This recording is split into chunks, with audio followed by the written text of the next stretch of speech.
The universe reveals itself as a paradox where order and chaos meet at a fleeting point of consciousness. In an infinite and eternal void, particles dance randomly, their thermal fluctuations eventually conspiring to create something extraordinary, a self-aware brain. In that brief moment, it perceives its existence in an ordered universe, only to dissipate soon after into the chaos from which it emerged.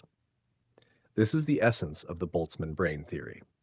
Gia, at 25, was a young transgender woman, slender and radiant, whose laughter always hovered on the edge of delirium. With her short, curly hair dancing in the wind, she held a bottle of beer as if it were the elixir of life while the car weaved through the city's bright streets. The streetlights blurred into vivid smears, a painting in motion, where every color pulsed in sync with her heart. "This is life, folks," shouted Gia, joy overflowing in laughter that echoed like cries of freedom. "This is what it means to be infinite."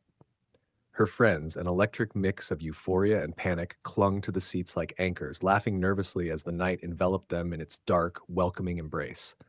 Soon, on a narrow, poorly lit street, Gia found herself facing a stranger, his face a storm of anger. Breaths were ragged, and the murmurs created a tension almost palpable. "Hey, calm down!" the man exclaimed, visibly surprised. "Don't touch me!" Gia screamed, her voice cutting through the night's silence like a sharp knife. Strong arms separated them, but the tension in Gia's eyes remained, her breathing irregular, her heart pounding as if it wanted to break free from her chest. Inside a nightclub, where the music was deafening and the world shattered into lights and sounds, Gia pulled Regina closer. Regina, 30, was a white woman with red hair cascading to her shoulders, and when they kissed, it was an awkward moment yet loaded with burning desire. "Lucas, Gia!" Regina laughed, trying to catch her breath. "You're crazy!" "Tonight, there's no crazy, only those who are alive," replied Gia, a delirious smile lighting up her face like a bonfire in the dark. They parted amidst thunderous laughter, drunk on that moment, as the night unfolded before them, full of pulsating promises and possibilities. Back in the car, Regina took the wheel, her laughter resonating like a contagious song. She looked at Gia in the rearview mirror, where a spark of connection illuminated the darkness between them. "Let's see how far this night can take us," said Regina, her voice vibrant with a sense of freedom that made her chest burn. Accelerating, the speed was their liberation, the wind a wild anthem, entwining their hair as the car sliced through the night like a comet streaking across the sky. In the pulsing heart of the nightclub, where time dissolves into music and light, Gia finds herself in a desperate search for answers. Leaning against the bar, her glazed eyes scan the room as she downs drink after drink. With an almost automatic gesture, she swallows pills, trying to silence the turmoil inside her. The music vibrates through her body, but her gaze remains distant, as if lost in another world. "Just one more and I'll find the answer," she murmured to herself, almost inaudibly, yet laden with a determination bordering on despair. The dance floor was an ocean of movement, the electronic music dominating the atmosphere, transforming the space into a hypnotic mosaic of strobe lights. Jia was at the center of this storm, moving with a wild energy that seemed to defy the chaos around her. She inhaled a white powder from the tip of a key, intensifying the sensory experience even more, surrendering completely to that endless night.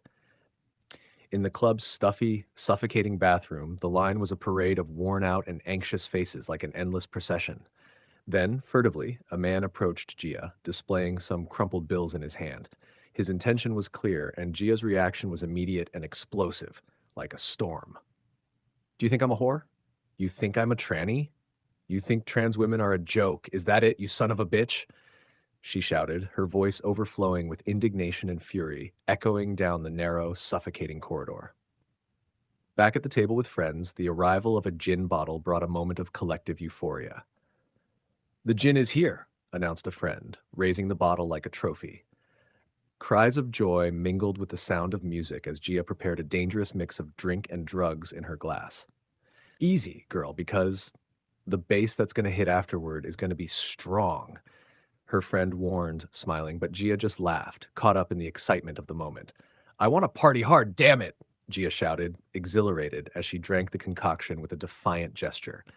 Back on the dance floor, Gia moved with a more serious expression. Her body, once vibrant, now seemed limp and slow, as if the effervescent energy that drove her had turned into an introspective weight pulling her down. A young man approached, almost as drunk as she was. "You dance like there's no tomorrow. Has anyone ever told you that?" he asked, trying to make a connection. "And who says there'll be a tomorrow?" Gia replied with a cutting tone, giving the guy a light shove and walking away. In the midst of the storm of bodies and frantic music, Gia suddenly stopped. The pulsing lights above cast a glow over her, revealing a melancholic look that contrasted with the chaos around her. With arms wide open, she seemed to want to embrace the vibrant turmoil, but remained still and distant, like an island of introspection in a stormy sea of movement. The world darkened, but the dawn brought the light of morning, revealing a new reality to Gia. She was lying next to a deserted road, her face dirty with soil and dried blood. With difficulty, she got up, rubbing her eyes as she tried to adjust to the growing light. The place was strange and unknown, the road stretching endlessly in both directions. Dizzy and confused, Gia began to walk, stumbling as she tried to remember the past night, which dissolved into fragments in her mind. The wind blew gently, bringing an unsettling silence, broken only by the tumultuous thoughts stirring inside her. Her mind traveling between fragmented memories, Gia saw a burning house in the favela, the tall flames devouring everything around while people screamed, the suffocating heat making the scene almost unbearable. In another moment, she found herself back at the club, dancing under strobe lights, lost in rhythm and drugs, surrendered to that frenetic dance. There was also the image of a police officer watching a fire, her face lit by the flames, a mix of horror and fascination reflected in her eyes. Further on, in her mind, appeared the vision of a dark, damp bunker where echoes of distant voices and the hum of machines created a disturbing symphony. Each of these memories left Gia more disoriented, a patchwork of recollections and sensations she couldn't piece together. But the road was there, a constant guiding her as she moved forward, determined to find the answers she sought.